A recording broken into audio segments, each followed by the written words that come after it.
Oh, a pre-NFL Friday night. Sports Limelight. Hello, Drew. Hello, Bill. How's it going? It's going pretty well. Nice. Pretty well. How's it going for you? Good. I have a joke for you. Oh, let's hear. Is it about marriage? It's not. That's okay. Well, let's hear it anyway. Why did the Siamese twins move to London? I give up. So the other one could drive.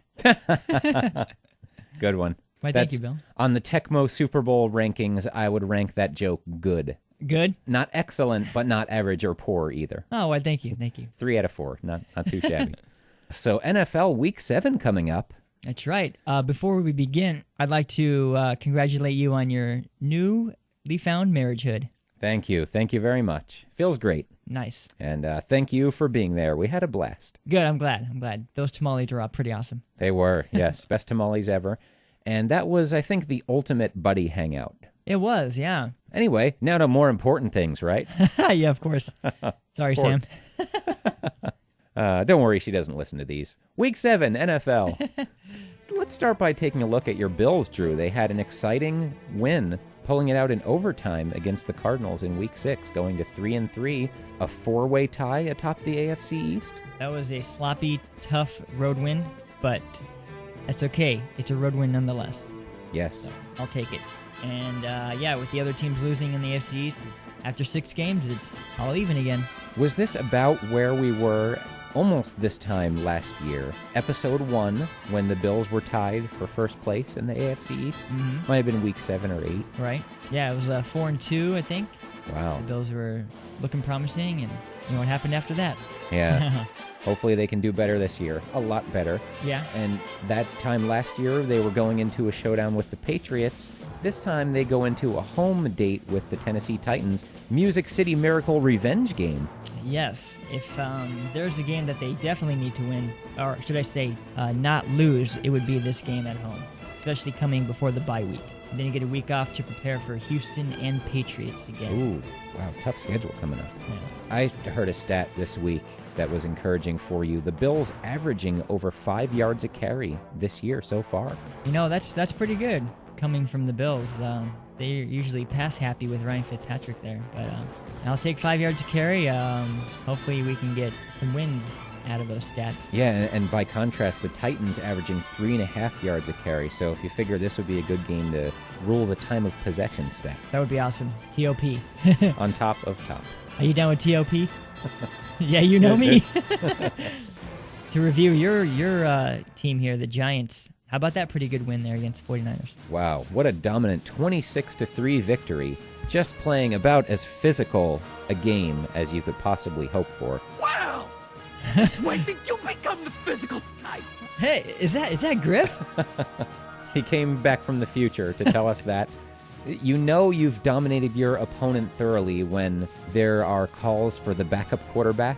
I saw an article on Yahoo by Jason Cole this week with the tease line on the front page. The Niners' title hopes may crumble if they don't give Colin Kaepernick a shot. Really? Colin Kaepernick? So, at least one Yahoo writer there calling for Colin Kaepernick. But my question for you here, is this the beginning of a dominant run by the Giants, or just an example of how up and down teams are week to week, especially a team like the Giants, who, under Tom Coughlin, have done this year after year? Well, I'll tell you what, just like my Siamese twins joke, I think the Giants are in the driver's seat. Hey. All they got to do is put the foot on the gas, and I believe this is the time to do it right here. I see 4 more wins in a row coming up to the bye week. Ooh, that would be nice. They did have a 6-2 first half last season, but first they have to get through Robert Griffin III and the Washington Redskins. Tough matchup here with Griffin. He is a nightmare to deal with. Griffin completing over 70% of his passes so far in his rookie season, and that's on top of his amazing running ability. Yep, he's been pretty exciting, especially this last week. He had a 75-yard TD run.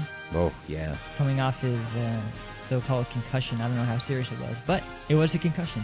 But you have to wonder, you know, you have to look at the teams he's playing against. Do they have very good defense? And I mean, after watching the Giants-Niners, I'd have to say they have the best defense in the NFC. I'd be hard-pressed to disagree. So we'll see how good RG3 is. And it's in the new Giant Stadium. So Thank you. We'll see how Griffin handles that.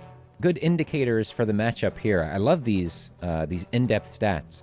The Redskins 32nd against the pass, dead last in the league. D'Angelo Hall in particular, opposing quarterbacks are completing 72% of their passes targeted against D'Angelo Hall. Interesting. Love that stuff.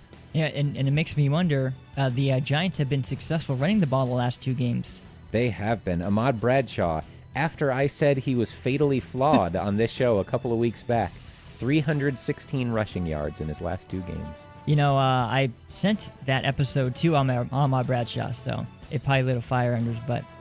He's coming after you, Bill. I appreciate you motivating him that way. And the Giants get Andre Brown back from a concussion this week, so we get that second chance finally to see what kind of split Coughlin does with now 3 capable running backs with David Wilson coming on a little more. Yeah. So how would you approach this game, Bill, knowing that the Redskins are the worst team against the pass, yet you're also doing pretty well on the run? Do you mix it up, or?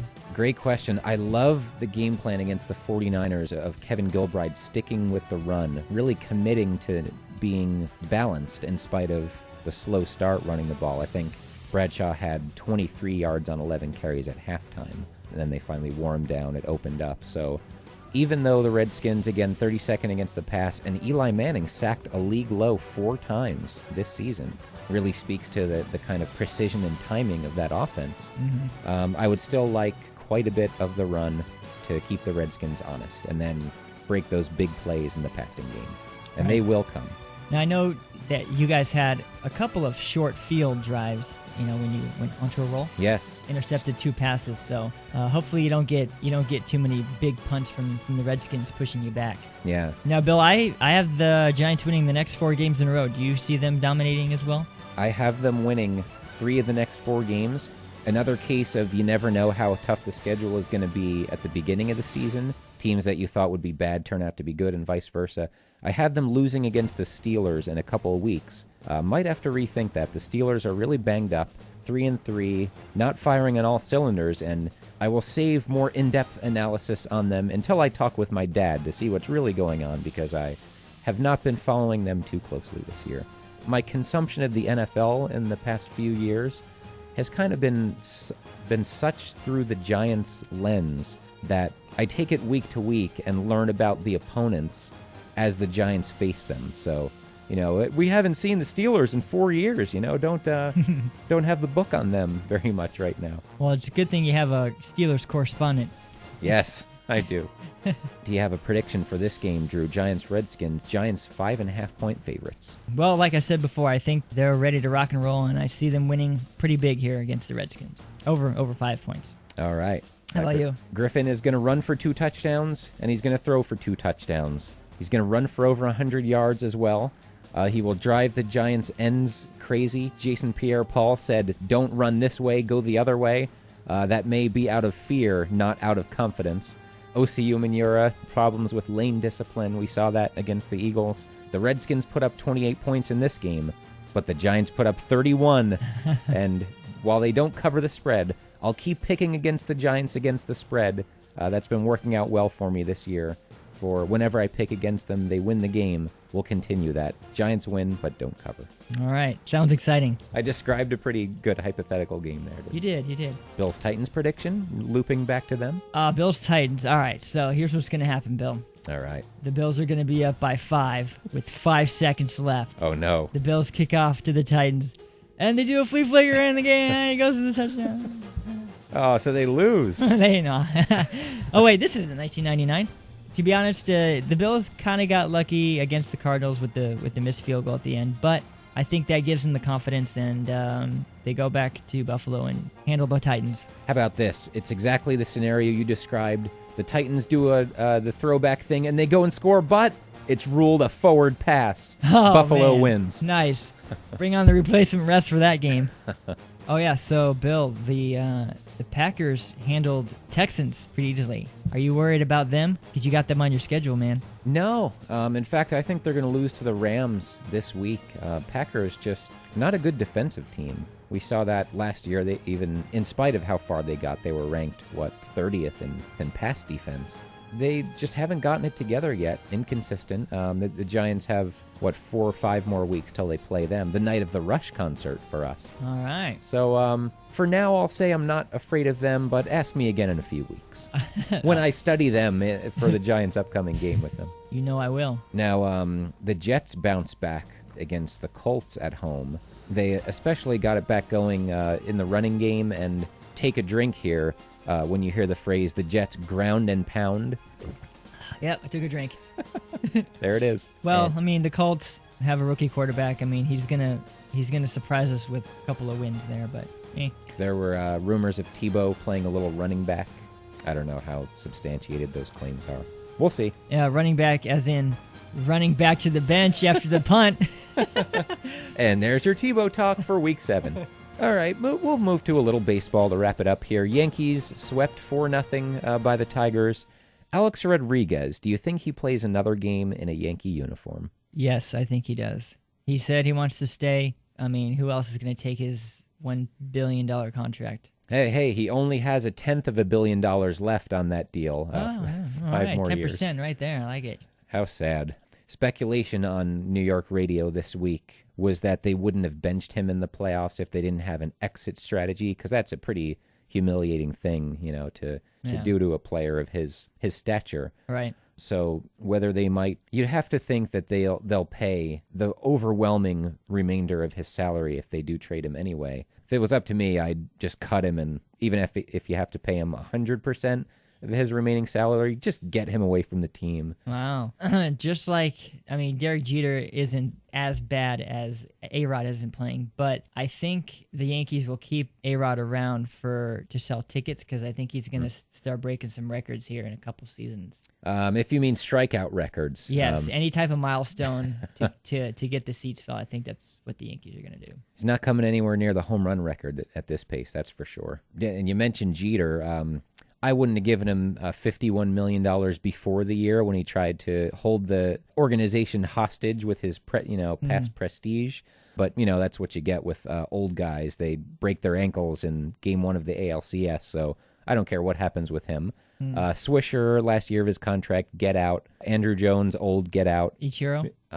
If the price is right, you can keep him. He did well as a Yankee. Okay. Andy Pettitte, retire for real this time. That comeback did not work. And I'll cut Cano and Granderson a little slack for their lack of hitting in the playoffs, because they did do it before, whereas Swisher and Rodriguez, it's year after year with these guys. 2009 was the one exception for Rodriguez. But I have another stat for you here. 188. Do you know what that signifies? 188. The number of times that this is inappropriate. I think I knew where you were going there, and I appreciate your restraint. 188, the Yankees' batting average this postseason. They've played this game of Major League Baseball for like 120 years, right? Right. The worst in playoff history out of teams that have played at least 7 games in the postseason. Wow. Worst hitting team of all time. Of all time. Wow. I hope you like strikeouts. I hope you like pain. The pain of not getting base hits in the postseason. That's tough. All right. You want me to show you tough? I'll show you tough. Man, tough loss there, man. Tough loss. What about, what would you do with Mark Teixeira? Well, he's about in the middle of his 8-year, $180 million contract, and he, too, has a history of not hitting in the playoffs, so he fits right in with these post-2000 Yankees. Really nothing you can do with him anymore as well, but keep him, pay 100% of the salary, and when he declines too much, just pay him to go away. But I hope they do that with Rodriguez immediately. Sports Limelight, episode 57, Jaquan Williams edition, who is out this week with a knee injury. But nonetheless. But this episode isn't. That's right. This episode is in good condition, like your joke at the top of the show. Thanks. I'll try and get an excellent condition joke. Bo Jackson walks into a bar. And runs around everyone for 10 seconds. Thank you for listening. We'll talk to you next week.